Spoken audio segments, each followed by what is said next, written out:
Have you ever wondered, what if one of the best musicians in the world couldn't hear? And what if an instrument that was once thought to sound, well, not so great, became the voice of an entire nation? Today, we're going to dive into two incredible life stories that'll totally change how you think about music and what people are capable of. Wow, that quote really makes you think, doesn't it?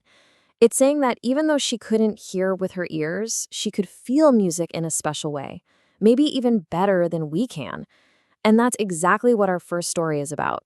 The amazing Evelyn Glennie, who showed everyone that you don't need your ears to enjoy a beautiful song.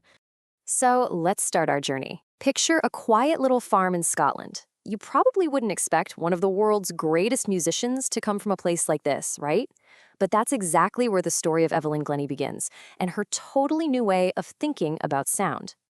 Okay, so just imagine this. She's only 17 and she's just arrived in the huge, busy city of London for her first day at a very famous music school. Think of all the noise, the trains, the people talking. It would be a lot for anyone from a quiet farm. But for Evelyn, most of that noise wasn't there. Her world was quiet. And this was just the beginning of her incredible journey. So to really get how amazing she is, we need to understand how this happened. You see, she didn't just wake up one day and not be able to hear. It happened slowly, over time, which makes what she did next even more incredible. Take a look at this. When she was just a little girl, around 8, her mom started to notice something was up.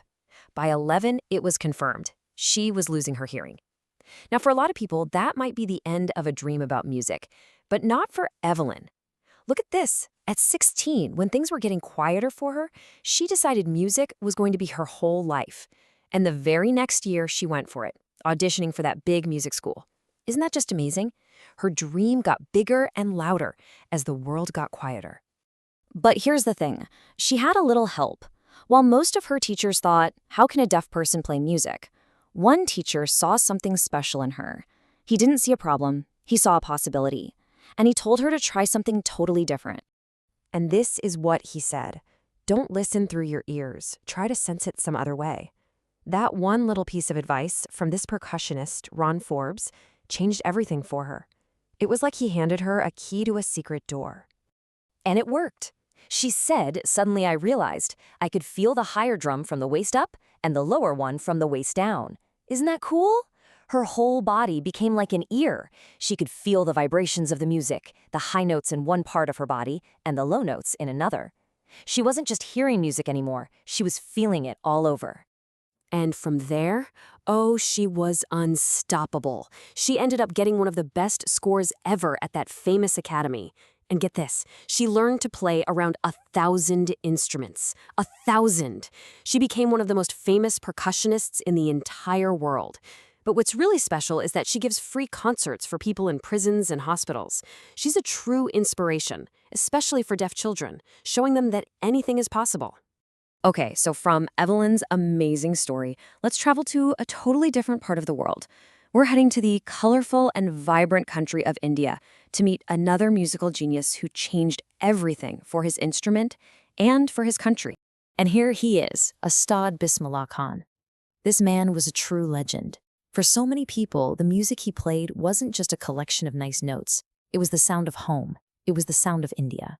Now, to really understand how special he was, you have to know about his instrument. It's called the shehnai. It actually came from an older instrument called the fungi. And the fungi, well, a long time ago, an emperor banned it because he thought it had a really shrill, unpleasant sound. Basically, it was super noisy. But then it was changed and improved into the shehnai, which has a much softer, more beautiful sound. And when Bismillah Khan played it, wow, he made it sing.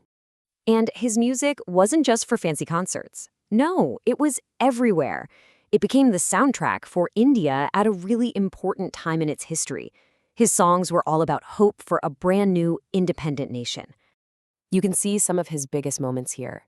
He got his big break on the radio way back in 1938. And then, this is so cool, in 1947, when India became an independent country, he was the one who played his shehnai from the famous Red Fort to greet the nation.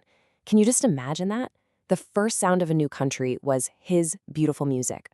And later, he was given the highest award a person can get in India, the Bharat Ratna. He really believed that music was one of the most important things about India. He even said, Teach your children music. This is Hindustan's richest tradition. He felt it was his job to protect this beautiful tradition and share it with everyone, all over the world. And you know what's really amazing? Even when he became famous all over the globe, he never wanted to leave his home. He loved his city, Benares, and the famous river Ganga. He felt like his home and his music were connected, like he couldn't have one without the other. So, we've heard two very different stories, right? A girl from a farm in Scotland and a man from a city in India. They seem like they're from totally different worlds, but what if they're actually more alike than we think? What if they have something really important in common? Evelyn once said, "If you work hard and know where you are going, you'll get there." And that totally applies to Bismillah Khan too, don't you think? They both worked so hard, and they knew exactly what they wanted to do. They didn't just want to be famous. They wanted to share their gift, to make people happy with their music, and to show everyone that you can do anything if you set your mind to it. So really, their stories are about more than just music.